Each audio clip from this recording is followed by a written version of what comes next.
it's Layla, isn't it? That's right. And you're in 3C. Yes. And do you know why you've been asked in here today? Is it because of the tuck shop? The tuck shop. Yeah. You're the lady that runs the tuck shop? Because it wasn't my fault. What wasn't? The missing whispers. Wasn't my fault that the whole box was, Yes. disappeared? Box was already damaged. Melted, even. But it wasn't me. See, this girl, Hannah Smith, she had this really big bag. And you're not the lady that's in charge of the tuck shop. No, I'm not. Oh, right. So, who are you? My name is Anne McGibbons. I work for the local council, for the education department. It's my job to look at falling school statistics against the available school budget, to look at whether falling exam standards can be offset by a drop in school rolls. What? I'm here today to assess whether this school still has a place for you. Oh, right. What? I'm here today to assess whether this school still has place for you. Well, it can't have escaped your notice that it's really very full round here, overcrowded almost. And as a result, the council has decided that a number of pupils within this school are supernumerary. And I'm afraid, Layla, you fall into the category of potentially expendable teenagers. Potentially expendable Teenagers, yes, that's right. You see, with effect from, well, tonight, actually, we're going to have to reduce the numbers within this school quite considerably. And you are somebody who's fallen under the spotlight. But I don't understand. Why wasn't I told about this before? I mean, and why me? I'm not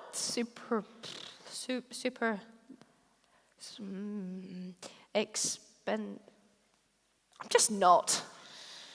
Yes, well, that's not what it says here, you see, Layla. According to my report, you are very hard to motivate in all classes, and I'm getting that particularly from biology, geography, and indeed PE. Very hard to motivate. No, that's ridiculous.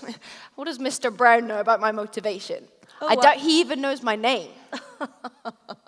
I don't think you need worry about Mr. Brown's apparent lack of notice of your name, Layla.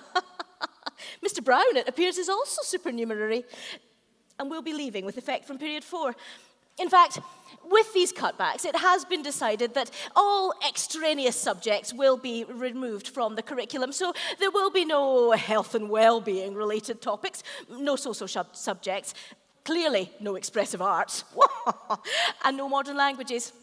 In fact, with effect from tomorrow, those pupils deemed worthy of maintaining a place at this school will be taught only in English and maths. But I'm good at maths, and I'm okay at English.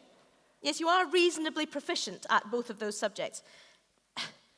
There are other factors at play, though. Such as? Well, it's a little delicate. You see, you are at a natural disadvantage. How come? How to put this without sounding sexist? You're a girl of the female persuasion. Well, that's not right. Isn't it? It says here you're a girl. What? No, I am a girl. But that's not right. Why should I miss out on an education because I happen to be born a girl? That's so unfair. Miss Humphreys mentions that you have militant tendencies. Militant tendencies? Wait, no. There must be another reason behind this. Surely there's going to be some girls that can stay on. Why me? What else does it say about me there? Well, you have seasonal hay fever, and you're lactose intolerant, and you're not a very fast runner. So I'm afraid you've failed the health criteria. Seriously? Yes. Oh, and you don't speak Spanish. But we don't live in Spain. Ah, not yet. We don't. But the council has decided that from next term, all classes in this area of Scotland will be taught in Spanish. Frankly, you would struggle. Why? Because you don't speak Spanish? I know that. Why are all classes being taught in Spanish? Just in case. In case of what? Well, I don't know. I don't make the rules. I just follow orders. Que sera, sera, mon amigo. But what am I going to do? All my friends are here, and I can't just sit at home watching Cash in the Attic all day. And what about my future? How am I going to get into university and get a job that I actually enjoy? There must be something you can do, please. Well, there is something you can do. Anything. Pay up. It costs an average of £5,000 per annum to educate a child in this part of the world. So if you could just make the cheque payable to me, then I'll see what I can do. How much? £5,000. I don't have £5,000. Well, in that case, Leila, I'm afraid this interview is terminated. If you would please ensure that your school locker is emptied by the end of the day, and if you could hand your smart card into the office as you quit the building, thank you.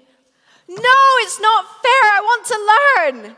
Leila McGovern, whilst we all are fascinated by your thirst for knowledge, this is not the appropriate place to share that kind of a radical talk. Now, would you sit down, please? Settle down, please, 3C.